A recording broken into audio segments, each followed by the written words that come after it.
Hello students, स्वागत है आप सभी का स्टडी एक्सपर्ट्स के एक नए वीडियो में।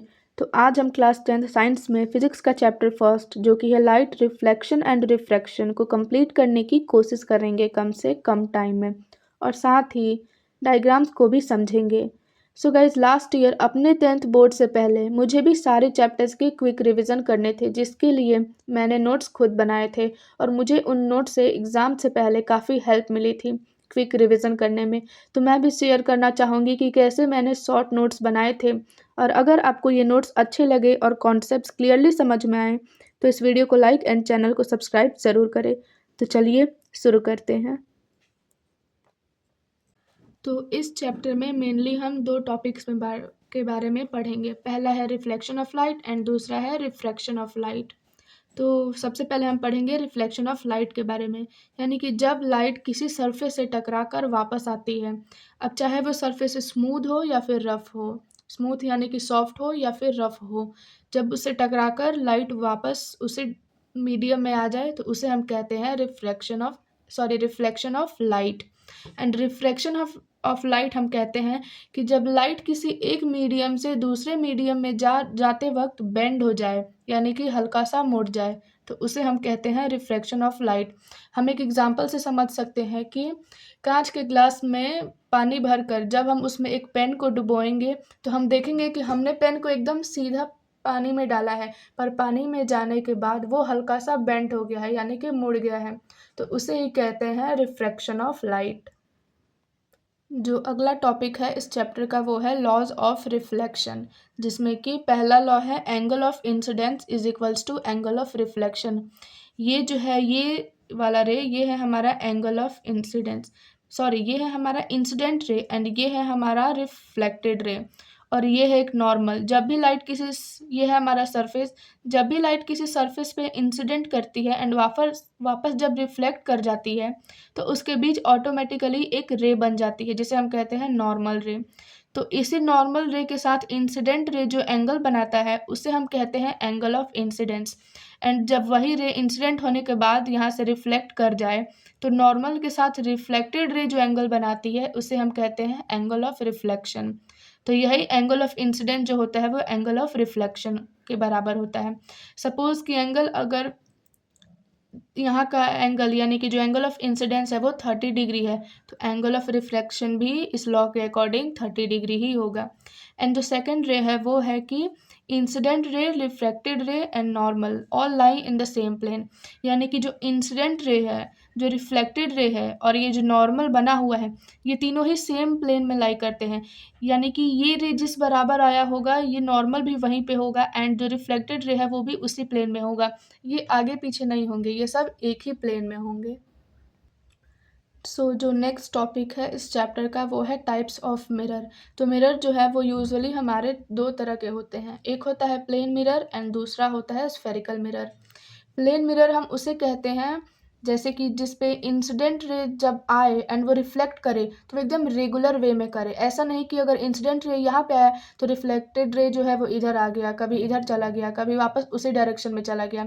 नहीं, जिस एंगल्स ऑफ इंसिडेंस के साथ वो यहाँ पे पॉइंट पे इंसिडेंट करेगा, ठीक उसी एंगल ऑफ इन रिफ्लेक्शन के साथ वो रिफ्लेक्टेड रे पास करेगी। इसी को कहते हैं रेगुलर रिफ्लेक्शन। और जब रेगुलर रिफ्लेक्शन जो है वो जिस मिरर से होता है वो उसी मिरर को कहते हैं प्लेन मिरर। यानी कि प्लेन मिरर हमेशा रेगुलर रिफ्लेक्शन ही कराता है, वो कभी इरेगुलर रिफ्लेक्शन नहीं कराता है। और इस मिरर के सामने जो इमेज बनती है, ऑब्जेक्ट रखने पर जो इमेज बनती है उस इमेज की प्रॉपर्टीज़ हैं कुछ, जैसे कि अपराइट इमेज जो है वो हमेशा सीधी आती है, कभी उल्टी नहीं आएगी।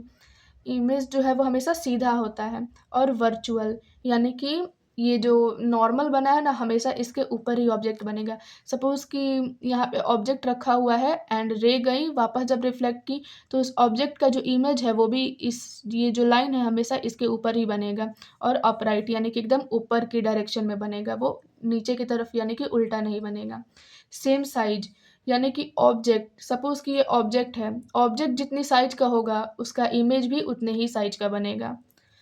एंड डिस्टेंस यानी कि ऑब्जेक्ट मिरर से जितनी दूरी पे होगा इमेज भी उसी उतना ही दूरी पर बनेगी मिरर से। सपोज कि जो ऑब्जेक्ट है वो हमारा 4 सेंटीमीटर के डिस्टेंस पे खड़ा है, तो जो इमेज बनेगा वो भी 4 सेंटीमीटर के डिस्टेंस पे ही बनेगा। एंड जो लास्ट प्रॉपर्टी है वो है लेटरली इन्वर्टेड, यानी कि इमेज जो है वो हल्का सा उल्टा बनता है। जैसे कि आप मिरर के सामने खड़े होते हैं, जो आपके घरों में मिरर्स होती हैं वो सब प्लेन मिरर्स ही होती हैं। जैसा आपका आप ऑब्जेक्ट हैं, जैसा आपका साइज होता है वैसे ही आपके इमेज का भी साइज बनता है। आप मिरर से जितने डिस्टेंस पे खड़े होते हैं उतने ही डिस्टेंस पे आपकी इमेज भी बनती है। और अगर आप मिरर के सामने किसी एक स्पीड से मूव करें, जैसे कि हम अगर उस स्पीड को भी मान लें, तो भी स्पीड के साथ अगर हम शीशे की तरफ मूव करें, मिरर की तरफ मूव करें, तो जो इमेज बनी है हमारी वो भी हम मिरर की तरफ उसी स्पीड से मूव करेगी, भी से ही मूव करेगी, जो स्पीड हमने माना है। और जब भी हम मिरर के सामने खड़े होते हैं तो हम देखते हैं कि हमारा जो लेफ्ट हैंड है वो मिरर में राइट हैंड दिखाता है और जो राइट हैंड है वो मिरर में लेफ्ट हैंड दिखाता है।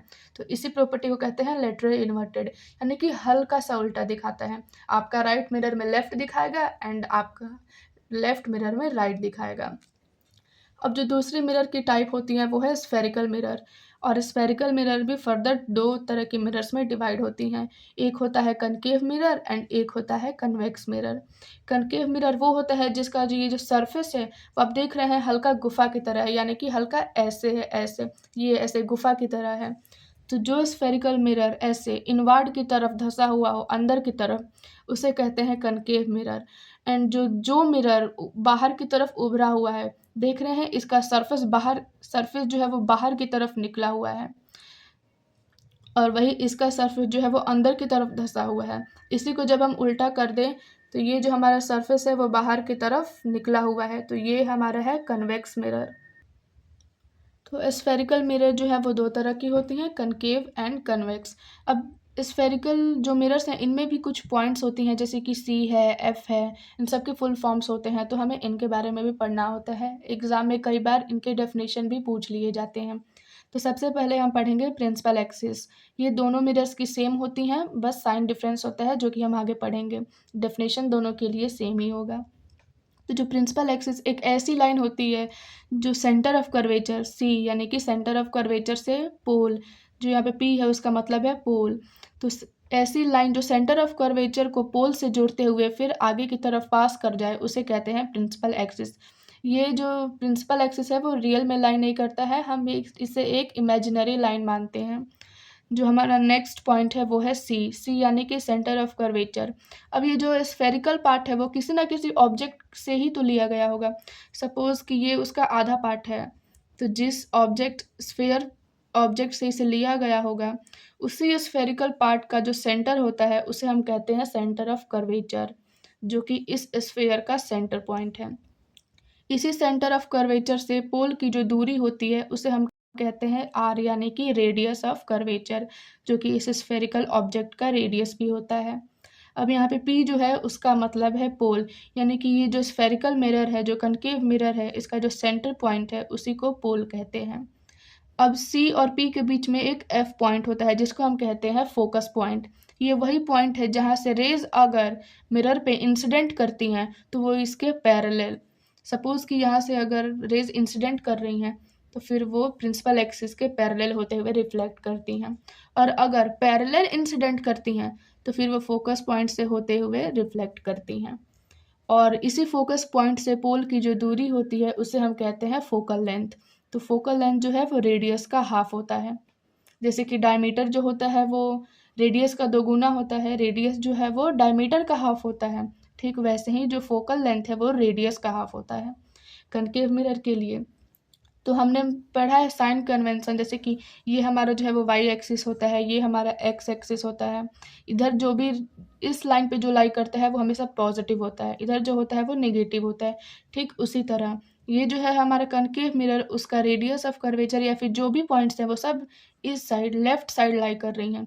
इसीलिए हम जब भी यहाँ पे यूज़ करेंगे तो यहाँ पे माइनस यूज़ करेंगे, क्योंकि इसका जो रेडियस ऑफ कर्वेचर है वो हमेशा लेफ्ट साइड में है, और लेफ्ट साइड की चीज़ें हमेशा नेगेटिव ली जाती हैं अकॉर्डिंग टू साइन कन्वेक्शन। लेकिन ठीक इसके अपोजिट कन्वेक्स मिरर में होता है। डेफिनेशन सबके लिए सेम रहेंगी, लेकिन इसका जो फोकस पॉइंट या फिर रेडियस ऑफ कर्वेचर है ये सब कुछ राइट साइड में लाई कर रहा है, यानी कि पॉजिटिव साइड में लाई कर रहा है, और ये हो गया हमारा सेंटर। इसके लेफ्ट साइड जो लाई करता है वो माइनस में हम लेते हैं, नेगेटिव में, जो कि हमारा कनकेव मिरर के लिए होगा। और इस साइड जितनी भी चीज़ें होती हैं उसको हम पॉजिटिव लेते हैं, जो कि हमारे कन्वेक्स मिरर के लिए होगा, क्योंकि इसमें सारी पॉइंट जो है वो राइट साइड लाई कर रही हैं। अब हम पढ़ेंगे इन दोनों मिरर्स के कुछ यूजेस के बारे में। तो कनकेव मिरर को हम सेविंग मिरर में यूज़ करते हैं। आगे हम density, it's not density, it's dentist, इसे हम डेंटिस्ट मिरर में भी यूज़ करते हैं और सोलर कुकर में भी यूज़ करते हैं। शेविंग एंड डेंटिस्ट मिरर में यूज़ करने का कारण ये है कि कनकेव मिरर जो होता है वो ऑब्जेक्ट्स को बड़ा करके दिखाता है। तो डेंटिस्ट जो है वो इस मिरर को हमारे टीथ चेकअप में यूज़ करते हैं, ताकि ये हमारे टीथ का जो फिगर है, जो इमेज है, उसको बड़ा करके बनाए। और शेविंग मिरर में भी हम इसका यूज़ इसलिए करते हैं ताकि जब हम शेव करने के लिए इस मिरर का यूज़ करें तो जो हमारे छोटे छोटे हेयर्स होते हैं स्किन पे, ये उनको भी बड़ा करके दिखाए, ताकि हम इजीली सेव कर सकें। और कन्वेक्स मिरर का यूज़ जो मोस्टली यूज़ है, मोस्ट फेमस यूज़, वो होता है व्हीकल के साइड मिरर में। यानी कि हमारे गाड़ियों में जो साइड में जो छोटा सा मिरर लगा होता है, उसी को कहते हैं, वो कन्वेक्स मिरर होता है, क्योंकि वो बहुत बड़े से एरिया को छोटा करके दिखाता है। तो हम इजीली देख सकते हैं कि हमारे कार के बहुत दूर तक पीछे कौन कौन सी कार्स आ रही हैं, ताकि हम अपनी सेफ्टी को बरकरार रखें। इसलिए इनका यूज़ होता है साइड मिरर के रूप में। इन्हें हम रियर व्यू मिरर भी कहते हैं।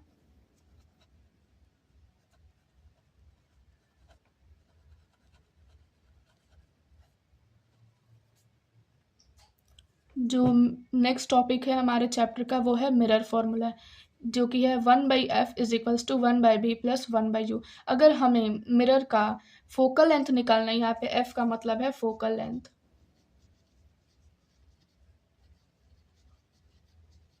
Focal length. तो अगर हमें किसी भी मिरर का फोकल लेंथ निकालना है तो हम इस फॉर्मूला को यूज़ कर सकते हैं, 1/v प्लस 1/u, जहाँ पे v का मतलब होता है कि इमेज का डिस्टेंस मिरर से, यानी कि जो हमारा इमेज बना है वो मिरर से कितनी दूरी पर है, एंड u का मतलब होता है कि हमारा ऑब्जेक्ट जो है वो मिरर से कितनी दूरी पर है। हम उनके वैल्यूज़ को यहाँ पे पुट कर देंगे तो हमें हमारा फोकल लेंथ मिल जाएगा कि मिरर का फोकल लेंथ क्या है। अब जो नेक्स्ट टॉपिक है हमारे चैप्टर का वो है लॉज ऑफ रिफ्रैक्शन। हमने लॉज ऑफ रिफ्लेक्शन पढ़ा था, अब हम पढ़ेंगे लॉज ऑफ रिफ्रैक्शन, जिसका जो पहला लॉ है वो ठीक लॉज ऑफ रिफ्लेक्शन के पहले लॉ के बराबर है। वहाँ पे था angle of incidence is equals to angle of reflection, and यहाँ पे है angle of incidence is equals to angle of refraction.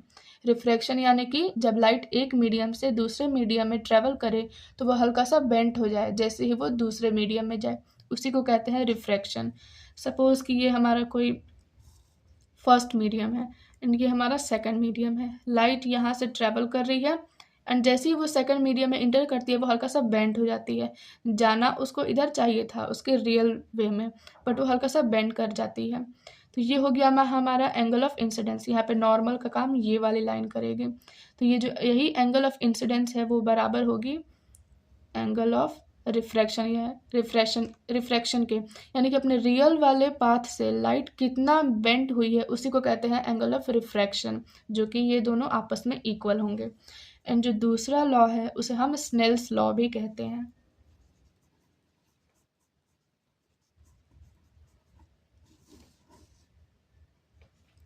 जिसके अकॉर्डिंग जो म्यू, इसे हम म्यू कहते हैं,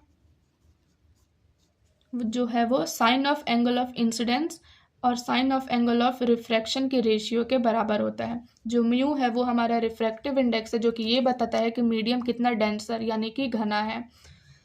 जो ये साइन है, साइन आई, इसका मतलब है एंगल ऑफ इंसिडेंस का साइन, और आर का मतलब एंगल ऑफ रिफ्रैक्शन का साइन। जब हम इन दोनों के रेशियो को निकालेंगे तो वो म्यू के बराबर यानी कि रिफ्रैक्टिव इंडेक्स के बराबर आएगा, जो कि हर दो मीडियम्स के लिए कांस्टेंट होता है।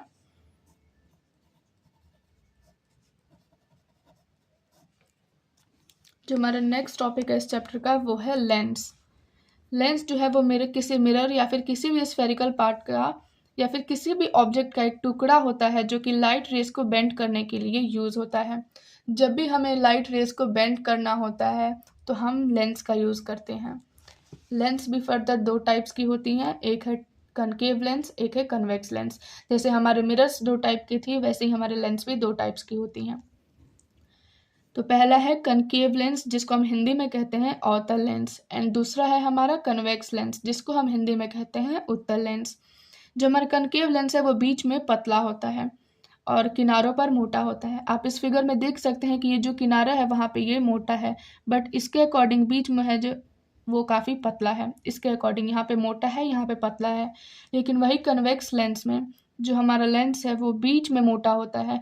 आप देख सकते हैं कि यहाँ पे बीच में ये कितना मोटा है, वही किनारों पर कितना पतला है। बहुत कम डिस्टेंस है इन दोनों के बीच में।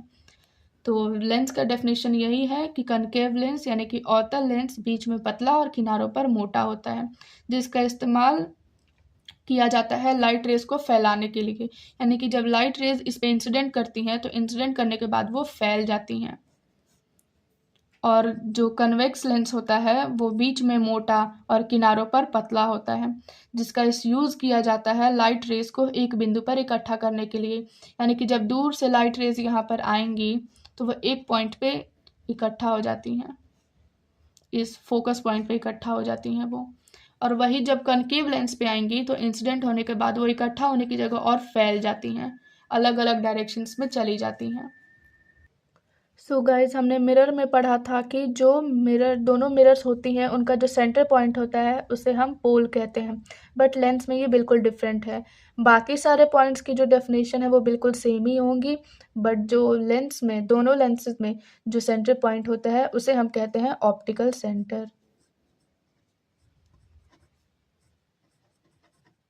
ऑप्टिकल सेंटर, लेकिन वही मिरर्स में जो सेंटर पॉइंट होता है उसे हम पोल कहते हैं। एंड लास्ट में जो हमारा टॉपिक है वो है लेंस फार्मूला। जैसे हमने मिरर फार्मूला पढ़ा था वैसे ही हमारा लेंस फार्मूला होता है। दोनों बिल्कुल सेम होती हैं, बस फ़र्क यहाँ है कि लेंस फार्मूला में यहाँ पे नेगेटिव होता है एंड वही मिरर फार्मूला यहाँ पे प्लस होता है। तो एफ का मतलब फिर से वही है, फोकल लेंथ।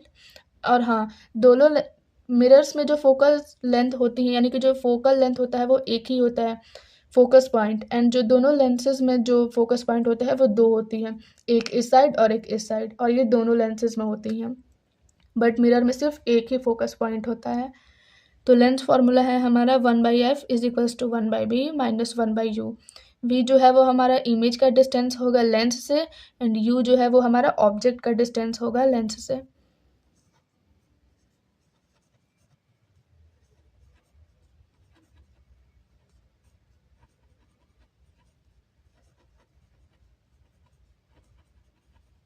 एंड v जो होगा हमारा वो होगा इमेज डिस्टेंस।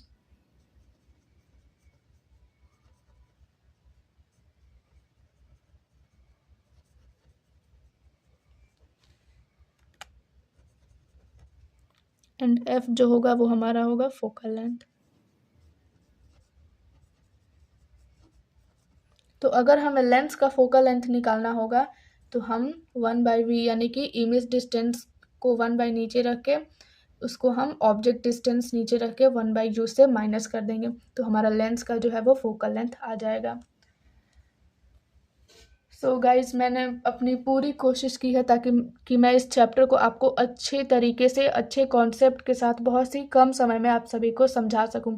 तो अगर आपको ये वीडियो थोड़ा सा भी अच्छा लगा हो, कॉन्सेप्ट्स थोड़े से भी समझ आए हों, तो प्लीज़ इस वीडियो को लाइक करें एंड चैनल को सब्सक्राइब करें।